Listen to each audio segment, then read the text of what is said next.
Hi friends, welcome to my channel. ఈరోజు మనం అంటే వినాయక చవితి రోజు వినాయకునికి ఎటువంటి నైవేద్యాలు పెట్టాలో ఈ వీడియోలో తెలుసుకుందామండి. ముఖ్యంగా మనం ఏవి తయారు చేసినా తయారు చేయకపోయినా వినాయక చవితి రోజు తప్పనిసరిగా తయారు చేయవలసినవి అలాగే నైవేద్యం పెట్టవలసినవి ఏమిటో ఇప్పుడు తెలుసుకుందామండి. ముఖ్యంగా వినాయక చవితి రోజు వినాయకునికి ఉండ్రాళ్ళు తప్పనిసరిగా నైవేద్యం పెట్టాలండి. ప్రతి ఒక్కరు కూడా వినాయక చవితి రోజు ఈ ఉండ్రాళ్ళను ముఖ్యంగా చేస్తూ ఉంటారు. ఈ ఉండ్రాళ్ళు కొంచెం ఎలా చేస్తారంటే కొంచెం బియ్యం రవ్వ అలాగే కొంచెం జీలకర్ర, ఉప్పు, కొంచెం శనగపప్పు వీటిని బాగా నీళ్ళల్లో ఉడికించి వాటిని చిన్న చిన్న కుడుముల్లా తయారు చేస్తారండి. అంటే చిన్న చిన్న రౌండ్గా ఉండ్రాళ్ళలా తయారు చేసి వాటిని మళ్ళీ ఆవిరి మీద ఉడికించాలండి. ఇలా తయారు చేసిన ఈ ఉండ్రాళ్లను వినాయక చవితి రోజు వినాయకుడికి నైవేద్యంగా పెడతారనమాట.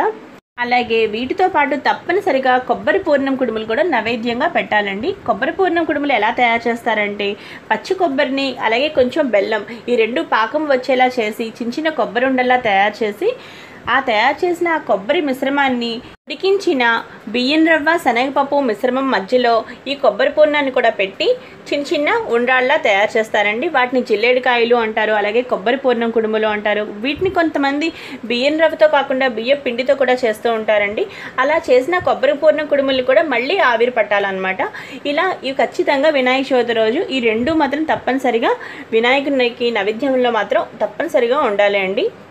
అలాగే కొంతమంది కొన్ని ప్రాంతాలలో మోదక్ అని కూడా పిలుస్తూ ఉంటారండి. ఇలా మోదక్ అంటే ఇలా వినాయకుని ఆకృతిలో కూడా తయారు చేస్తూ ఉంటారండి. ఇదే పద్ధతిలో వినాయక చవితి రోజు మీరు ఏవి నైవేద్యం పెట్టినా పెట్టకపోయినా సరే తప్పనిసరిగా కొబ్బరి పూర్ణం కుడుములు అలాగే ఉండ్రాళ్ళు మొట్టమొదటిగా ఈ ఉండేలా చూసుకోండి.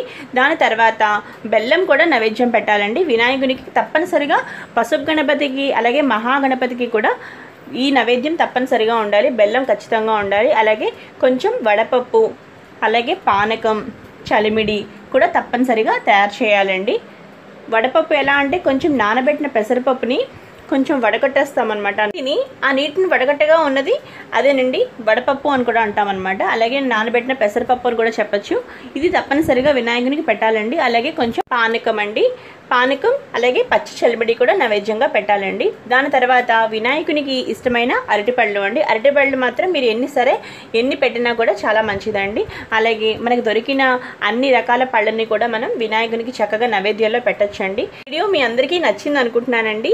మరిన్ని వీడియోస్ కోసం తప్పకుండా ఈ వీడియో కింద ఉన్న డిస్క్రిప్షన్ బాక్స్ని తప్పకుండా చెక్ చేయండి. అలాగే మీకు ఈ వీడియో నచ్చినట్టయితే తప్పకుండా లైక్ చేసి షేర్ చేసి సబ్స్క్రైబ్ చేసుకోండి Lavanya's life style. Thanks for watching.